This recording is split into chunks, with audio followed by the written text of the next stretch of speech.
In the head of the Cold War days, when tensions were high between the now defunct USSR and the United States of America, at some point they were literally pointing nuclear weapons at each other. These two different superpowers also had an ideology that was the complete opposite of one another. USSR was an isolated communist government. Her citizens could not travel as freely as they want, while the United States of America was run by democracy and free market capitalism, and her citizens could travel to places.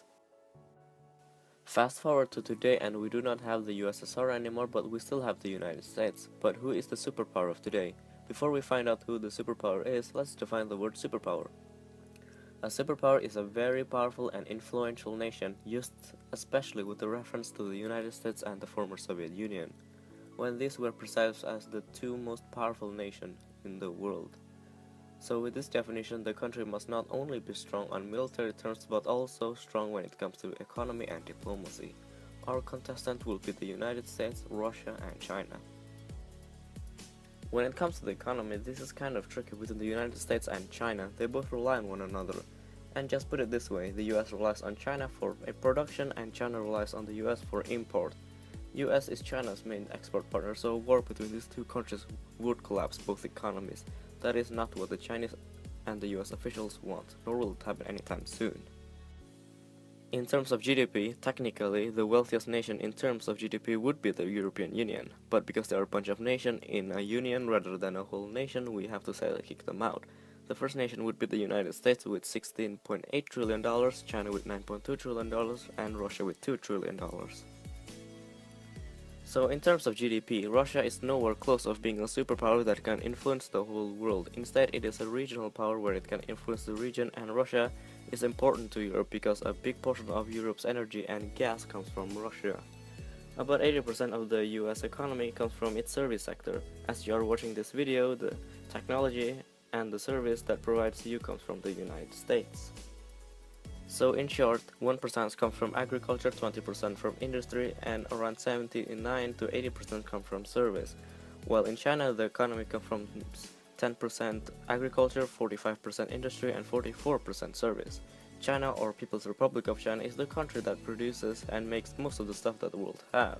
While Russia's economy comes from 4.4% agriculture, 37% industry, and 58% from service. And they are big energy exports, so their economy depends a lot on energy and gas. Debt is also a very important factor because if they don't like you, they can sell your debt, which will deflate the nation's currency.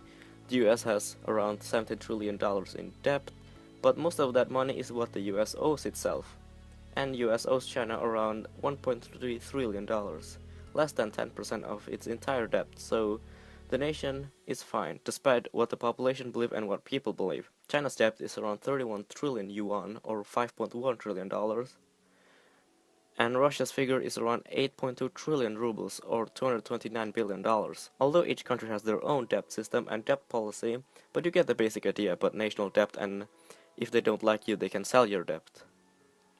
Speaking of diplomacy, back in the height of the Cold War, the world was divided between the pro-communist and the pro-democracy, and spreading their ideology was kind of a big thing back in the past. Now the world has become smaller and more international, and most countries do indeed have open borders. The United States, China and Russia has relations to almost all countries in the world. Due to that, their economy is strongly dependent on international cooperation, so pretty much everyone is a winner. But when it comes to military alliances and forming allies, the US is clearly a winner, and not to mention how powerful NATO is. In recent news, however, Russia's relation to Europe has recently fallen due to the Ukraine crisis and the MH17 shutdown accident, and sanction EU has applied to Russia. Then comes the military power. It is well known that the US spends around $640 billion, China spends around $188 billion, and Russia spends around $87 billion. So in short, the US spends more on military than the next top 8 countries combined. And let's not forget that UK, Saudi Arabia, France, Germany, and Japan are close allies to the United States. Equipment and manpower is also a very important factor in an army. China has the most soldiers and tanks, while the US has more in everything else. The US Air Force is the largest air force in the world, while the US Navy holds the throne for the second largest air force in the world. So when it comes to air superiority, the US has already won. They also have some of the world's most advanced jammer aircraft, one of which is the EA-18 for the Navy. They also account for 99% of all stealth aircraft ever built. In fact, the US is the only country to have an operational stealth fighter, that is the F-22 Raptor, and an operational stealth bomber, that is the B-2 Spirit. Using nukes offensively is the same as signing your own country's death certificate. This is plain suicide, and nukes only work as a deterrent. In short, the US is still a superpower. China is climbing to become an economic superpower. China is the world's biggest factory because it is so cheap to produce product there. China would not attack their biggest customer, and the US would not attack its biggest supplier. That would cripple both economy. Russia, on the other hand, is not the USSR anymore. Things have changed. It is very true that Russia can heavily influence Europe by not selling them gas, but that would also cripple Russia's economy. Russia is a regional power, not a superpower. This is a new channel. I would love to get as many as possible, and thank you for watching.